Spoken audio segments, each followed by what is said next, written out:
गोविंद शिल्प घेऊन येत आहे एकूण 80 ट्विन बंगलोचा भव्य दिव्य पंढरपुरातील एकमेव प्रकल्प। आमच्या प्रकल्पाची वैशिष्ट्ये मनाला शांती देणारं महादेवाचं मंदिर, मुख्य रस्ता सुमारे 30 फुटांचा, अंतर्गत रस्ता सुमारे 20 फुटांचा, ग्रामपंचायत योजनेचा प्रत्येक बंगलोजला स्वतंत्र नळ, सांडपाण्याची सुरक्षित विल्हेवाट, सर्व टाइल्स ग्लॉसी आणि नामांकित कंपनीच्या, सर्व स्टेअर, खिडक्या, चौकटी सुपर ब्लॅक ग्रेनाइट, दोन्ही अटॅच बाथरूम पूर्णपणे टाइल्स, पंतप्रधान हर घर नळ योजना पूर्णत्वाकडे, बाथरूम, बेसिन, किचन, सीपू फिटिंग्स हे जगवार कंपनीचे, स्टील वर्क पूर्णपणे जिंदाल कंपनीचे, 1000 लिटर पाण्याची टाकी, 150 लिटर सोलर वॉटर हीटर सोबत वॉटर प्युरिफायर, प्रत्येक बंगलोजला स्वतंत्र पार्किंग, दर्शनीय भाग पूर्णपणे डॅटो टाइल्स, टाटा प्रवेश कंपनीचे आकर्षक भक्कम दरवाजा, फुटी उंचीचे सुरक्षित कंपाऊंड। मग विचार काय करताय? गोविंद शिल्प, पत्ता गट नंबर 95, हॉटेल अंगण शेजारी, टाकळी रोड, पंढरपूर। ताज्या घडामोडी पाहण्यासाठी आमच्या YouTube चॅनलवरील PVR म्हणजेच पंढरी वार्ता या न्यूजला सबस्क्राइब करा आणि शेजारील बेल आयकॉनवर क्लिक करा।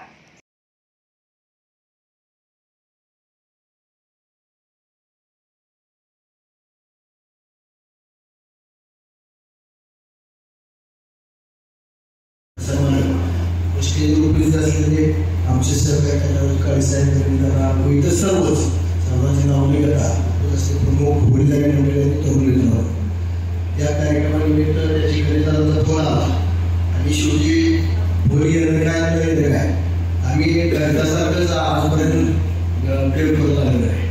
कैलास असतील भाऊ असतील या घराचं जे नातं आहे त्याच नात्यात आम्ही जपलेलं आहे। इथनं पुढच्या काळात या निश्चित मागचं जपेल कारण का आपलेही नातं पूर्वीपासूनच आहे।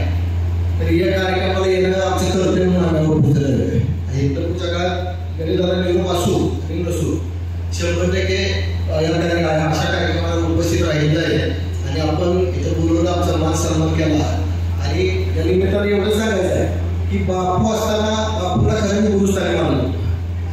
आपल्याला देवानं थोडा आपल्यावर अन्याय केला। मागच्या काळात जर बापू आपल्याबरोबर असेल तर दादा ही वेळ आपल्याला आलेली असते। आज हा सर्व बसला दुसरा वर्ग आहे, तो बापूला मानणारा भाऊला मानणारा हा वर्ग आहे।